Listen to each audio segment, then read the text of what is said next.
ফ্যানের সঙ্গে ঝুলছিল যুবকের মরদেহ।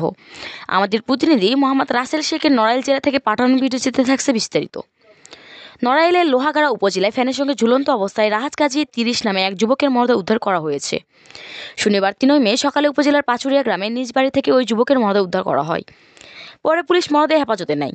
লোহাগাড়া থানা পুলিশের ভারপ্রাপ্ত কর্মকর্তা ওসি মোহাম্মদ আশিকুর রহমান ঘটনার সত্যতা নিশ্চিত করেছেন। রাহাত কাজী উপজেলার পাচুরিয়া গ্রামের জয়নাল কাজীর ছেলে। পুলিশ সূত্রে জানা গেছে, শুক্রবার রাতে নিজ ঘরে ঘুমাতে যায় রাহাত কাজী। শনিবার সকালে পরিবারের লোকজন তাকে ডাকাডাকি করেও তার কোনো সাড়া শব্দ মেলেনি। পরে ঘরের দরজা ভেঙে ভেতরে প্রবেশ করলে ফ্যানের সঙ্গে গলায় রশি দিয়ে ঝুলন্ত অবস্থায় তার লাশ দেখতে পান। খবর পেয়ে থানা পুলিশের একটি দল গিয়ে মরদেহ হেফাজতে নেয়। পারিবারিক কলহের জেরে তিনি আত্মহত্যা করেছেন বলে দাবি এলাকাবাসীর। এই বিষয়ে লোহাগাড়া থানা পুলিশের ভারপ্রাপ্ত কর্মকর্তা ওসি মোহাম্মদ আশিকুর রহমান বলেন, খবর পেয়ে পুলিশ ঘটনাস্থলে গিয়েছে। আইনি প্রক্রিয়া শেষে মরদেহ পরিবারের কাছে হস্তান্তর করা হবে।